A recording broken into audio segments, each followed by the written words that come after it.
بالله من الشيطان الرجيم. بسم الله الرحمن الرحيم.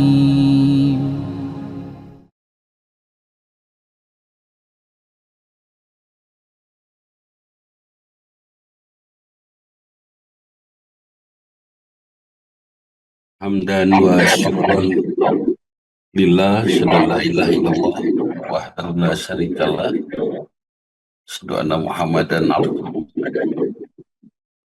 amma ba'du. Eh, Sahabat majelis ilmu ini nggak tahu nih ayat proyek gitu yang berbahagia, mudah-mudahan Allah ridho ya kepada kita. Dan apa namanya, sekarang ini sengaja mengedepankan tentang fikih nisa karena memang permasalahan dari perjalanan hidup kita ini mungkin karena fikihnya tentang bagaimana cara akhwat beribadah kan tidak berbanding lurus ya dengan bagaimana ikhwan atau laki-laki beribadah. Banyak hal, ini bisa episode 1, 2, 3, 4, 5, bisa banyak sekali nih. Di kampus Fikonista ini bisa 3 semester dengan 4 SKS, luar biasa. Tapi yang jelas, yang pasti kita coba untuk mengedepankan, dan saya meminta Pak Ibu Imas ya, Bunda Imas Karyama untuk menyampaikan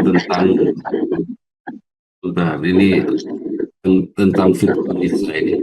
Karena apa? Karena memang penting. Sahabat, banyak sekali pembahasan tentang parenting, bagaimana mendidik anak. Kan pada dasarnya mendidik anak itu sudah tinggal satu saja kuncinya. Wanita menjadi sakinah litaskunu ilaiha, agar laki-laki dan anak-anak punya tempat pulang. Sakinah itu apa? Dalam bahasa Arabnya sakinah itu tempat pulang, ya, tempat diem, tempat uskun gitu ya, tempat diem. Dalam bahasa saya mungkin Budi Mulyanto juga paham. Ya, Mang Budi, bahwa sakinah itu artinya base camp. Ibu itu harus jadi base camp buat suami dan anak-anak gitu. Kan kalau kesal-kesal, stres-stres, mungkin ke base camp tuh ya ke rumah ibu gitu. Lagi greget-greget, kesal-kesal, capek, bete, ke base camp, ke rumah ibu, seperti itu. Artinya apa? Artinya subhanallah, kalau ibu sudah menjadi tempat pulang, sudah tidak ada lagi hal yang akan membuat anak nakal atau suami aneh-aneh, nggak akan itu, ya kan? Nah, kenapa ada anak mencari basecampnya di kafe atau di kios rokok? Karena ibunya tidak bisa jadi basecamp, gitu kan? Menjadi tempat ngumpul. Kalau ibunya sudah jadi tempat ngumpul ya Ibu Dewi Khadijah, ini akan luar biasa ya Bu Dewi ya. Kalau anak ibunya sudah jadi tempat ngumpul. Anak nggak akan pergi keluar rumah, pulang lewat maghrib, nggak akan, karena tempat pulangnya itu ke ibunya. Nggak usah ibu pakai teriak-teriak, kamu tuh nggak boleh keluar, kamu tuh harus pulang jam sekian, jam sekian, nggak bisa, nggak perlu seperti itu. Artinya apa? Ya, artinya anak sudah betah aja ngumpul sama ibunya. Nah, untuk bisa jadi ibu sakinah seperti apa? Ibu yang cantik pikirannya, itu akan bikin tenang. Ibu yang cantik perasaannya, itu bikin tenang. Ibu yang cantik bahasanya, itu bikin tenang. Ibu yang cantik telinganya, cara mendengar, cara menyimak, cara mengomentari, itu bikin tenang. Ibu yang cantik matanya, cara menatap. Ketika suaminya akan pergi, ditatap tidak dengan tatapan penuh curiga. Itu tidak sakinah itu. Yang sakinah itu tatapannya penuh doa atau penuh penuh dorongan, motivasi. La haula wala quwata illa billah. Tapi yang jelas ini dimulai dari fikihnya yang benar, ya kan? Sebetulnya gimana sih sholat teh? Sebetulnya bagaimana sih berwudunya wanita? Bagaimana sih mandi junub itu bagaimana sih, banyak lagi ya. Saya nggak bisa karena urusan fikihnya wanita itu hanya diterangkan oleh istri Rasulullah. Karena hanya istri Rasulullah yang menjelaskan, saya sebagai laki-laki sulit untuk menjelaskan. Tapi laki-laki berhak untuk mendengar penjelasan yang akan disampaikan oleh Bunda Imas Karyama. Nah, kenapa harus fikihnya benar? Kalau fikihnya benar, penerapannya ke dalam karakter juga akan pas. Tapi kalau fikihnya nggak benar, penerapannya kepada karakter tidak akan pas. Akibatnya muncul sebuah pengertian bahwa rumah tangga adalah alat kebahagiaan. Bukan. Rumah tangga itu sekolah. Menurut saya sekolah bukan alat kebahagiaan, karena bahagia itu bisa saja sendiri. Setelah anak dewasa pergi semua, setelah suami atau istri meninggal kita tinggal sendiri, mungkin kita bisa lebih bahagia dengan cara seperti itu, dengan keadaan seperti itu, bisa saja kan. Artinya rumah tangga tidak, bukan alat kebahagiaan. Rumah tangga itu adalah tugas, perjalanan, episode di mana kita harus belajar di kelas rumah tangga ini. Bu Hansen akan belajar dari suaminya untuk bisa menjadi seorang ibu yang bijaksana. Bu Hansen akan belajar dari anaknya untuk bisa menjadi seorang ibu yang bijaksana, kan, sampai akhirnya terus beranjak menjadi semakin tua, dan pada saat tua kita tampil tidak menjadi orang tua yang pika sebelum, tapi menjadi orang tua yang bijaksana. Seperti itu. Nah, sebelum saya meminta Bunda Imas, Bu Hani boleh di ini, Bu Hani Hafid boleh di on speakernya, mic-nya di on. Terus saya mau nanya nih, ah, Bu Hani, siapa yang meninggal teh yang di Amerika teh namanya? Oh, Suryawati, Ria Suryawati. Nah, beliau meninggal ya di Amerika, di sana bersama suami dan anaknya berempat berarti ya, Ya, dua di sana. Dan ini kakak kandung dari Bu Hani. adik-adik, Oh, adik ya, adik adik. kandung dari Bu Hani yang kemarin malam mohon doa dari semua, dan semua akan berdoa mudah-mudahan Allahumma firlaha warhamha wa'afiha wa'fu anha wa akrim nuzulaha wa simudhalha wa ja'ala jannata ma'waha. Beliau dimakamkan di sana, dan tidak ada siapapun kecuali saudara-saudara seiman yang ada di sana yang merawat. Ya, mudah-mudahan doa kita didengar dengan frekuensi yang sama di hadapan Allah Subhanahu wa Ta'ala, dan diijabah tentunya. Mudah-mudahan almarhumah yang sudah mengalami sakit kanker ya di sana Ya, sudah mendapat ampunan dari Allah Subhanahu wa Ta'ala. Atur nuhun Bu Hani. Nah, itu sahabat semua, mudah-mudahan Allah ridho kepada kita, mudah-mudahan Fikunisa yang akan disampaikan oleh Bunda Imas Haryamah bisa melengkapi. Dalam broadcast saya minta kepada, ajak dong kak teteh adik anak perempuannya gitu kan. Malah komentarnya apa coba Budele, ada anak abdi mah pamengget sadaya lain nu eta sate adi ente gitu kan. Kakak ente, tetangga, saudara, teman, bukan hanya anak lagi, semuanya lah, siapapun perempuan, kalau kita merasa bertanggung jawab untuk keselamatan kaum eh, kaum ratu, ya saya sebut kaum ratu yang menghadirkan dunia ini dan menyemarakannya, udah kita bisa ajak mereka. Dan kenapa saya hadirkan Fikonisa? Supaya cantik. Maksudnya kumaha supaya cantik, Pak Supriyatna dari Tangerang. Wanita itu kan diciptakan cantik ya. Ini Bu Ido juga dari Banten ya. Allah ciptakan wanita itu cantik, karena cantik, tolong jaga kecantikan itu. Tolong jaga kecantikan itu sampai kecantikan itu memberikan manfaat baik untuk anak, untuk suami. Nah itu. Dan kalau sudah cantiknya optimal untuk anak dan suami, insya Allah ini manfaatnya besar sekali. So, istri yang cantik membuat suami produktif. Kalau suami sudah produktif, cantiknya lahir batin. Kalau suami sudah produktif, dia akan memberikan manfaat pada banyak orang tentunya. Masya Allah, hatur nuhun Bu Imas memberikan pembuka bagi kita, karena memang permasalahannya rumit. Saya tidak bisa menjelaskan ya, karena begini, ternyata ini fikih laki-laki ini yang disebut memberi nafkah kepada istri itu bukan hanya uang. Ada nafkah suara bahasa, ada nafkah mata, ada nafkah Akal, perasaan, kan? akal. Ada nafkah pendengaran. Simak ketika istri bicara, tatap ketika dia berbuat, berkata-kata, kemudian fikirkan dengan memikirkan perasaannya, rasakan apa yang sedang dideritanya.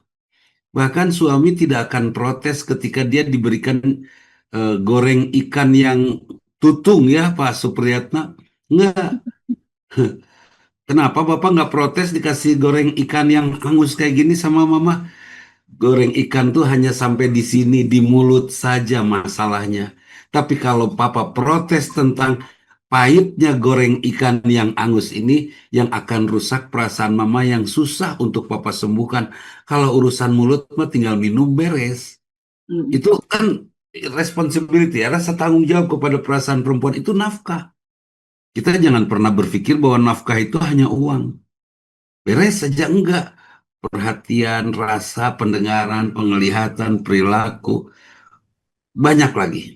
Ini bagian daripada Fikunisa yang insya Allah part to part ya.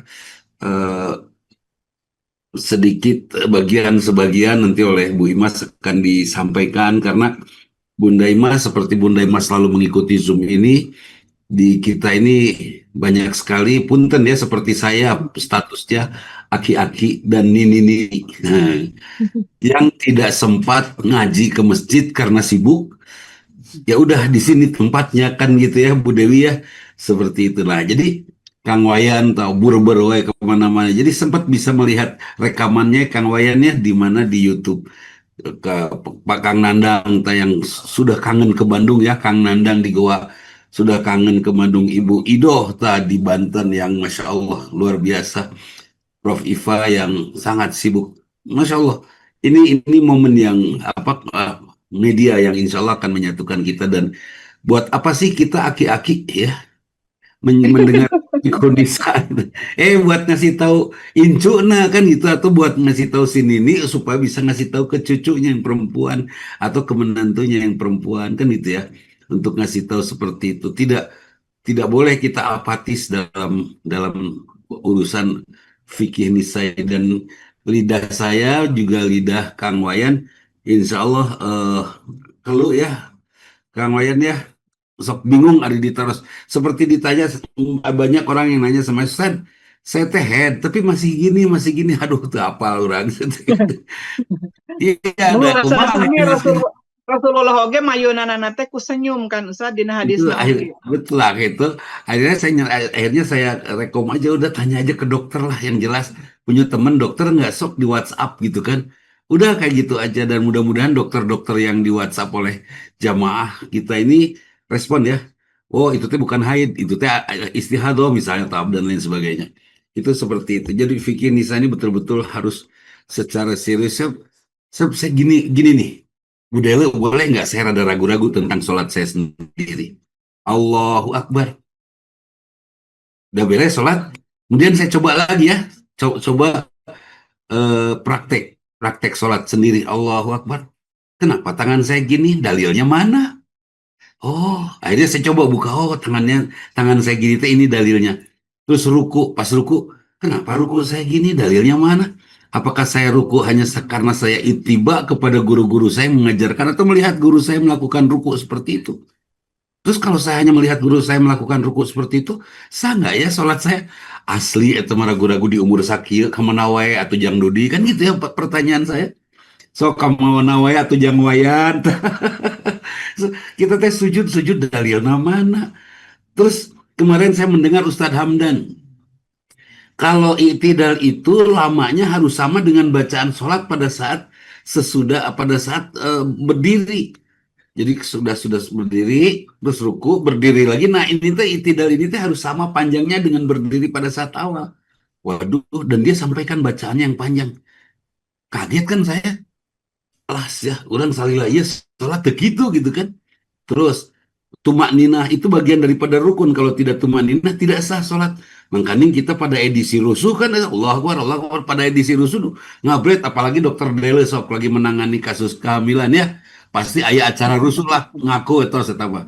Aya acara rusuh kan keburu-buru seperti itu so kumaha ayo. Nah ini saya betul-betul banyak umur segini baru baru apa namanya baru baru terpukul itu hati tak Dudi pertanyakan sholatmu.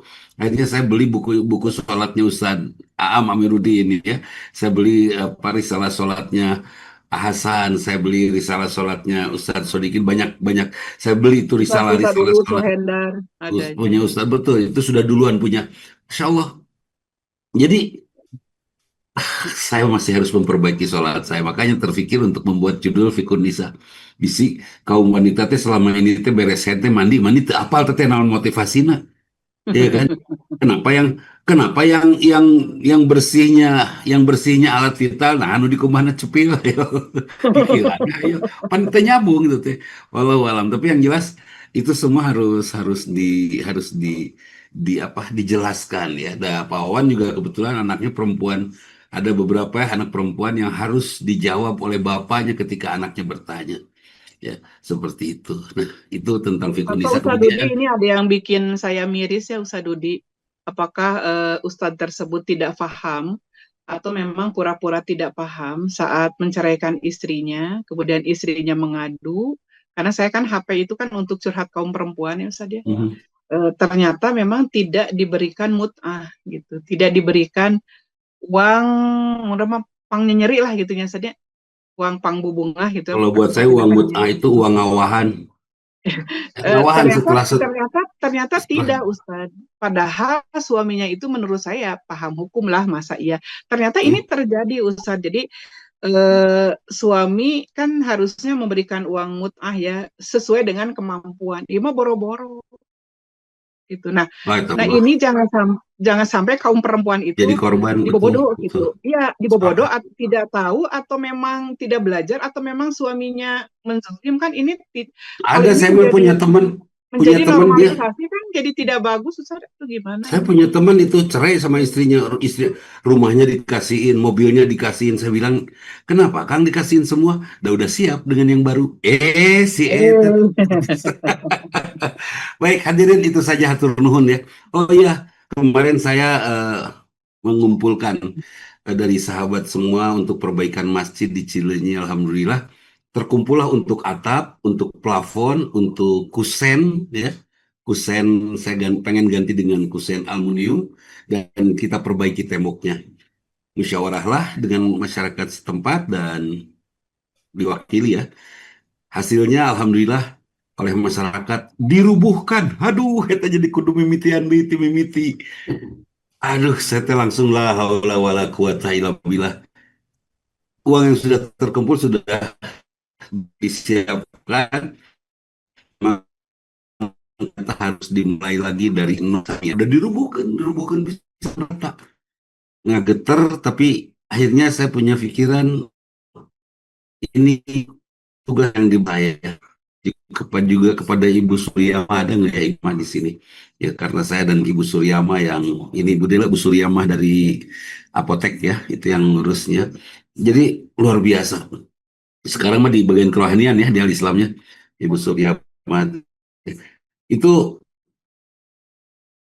rada ngahulang. Jadi kepada sahabat semua ikut berperan serta dalam perbaikan madrasah masjid di Cileunyi itu mudah-mudahan ya segera selesai sehingga cepat menjadi jariah dan insya Allah ini akan meringankan apa namanya beban pertanggungjawaban kita di akhirat nanti.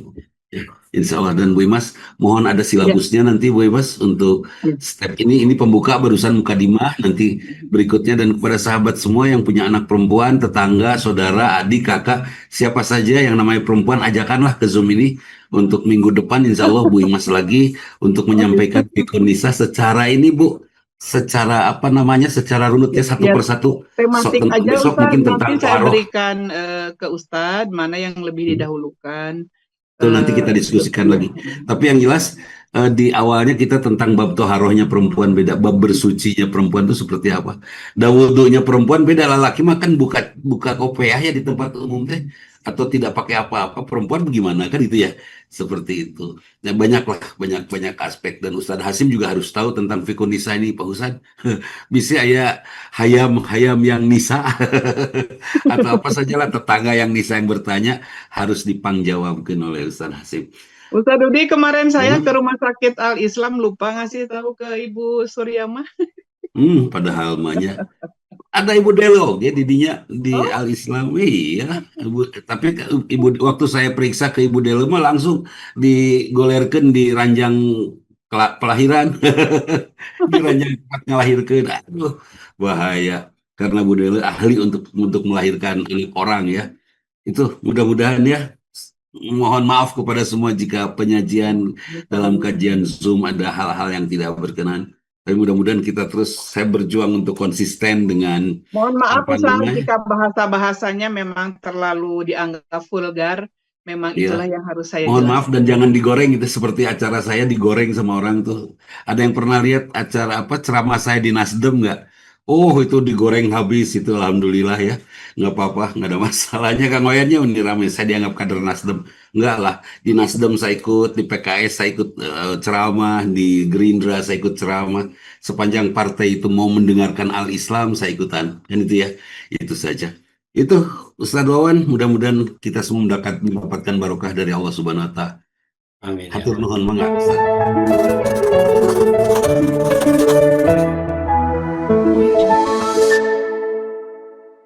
أعوذ بالله من الشيطان الرجيم بسم الله الرحمن الرحيم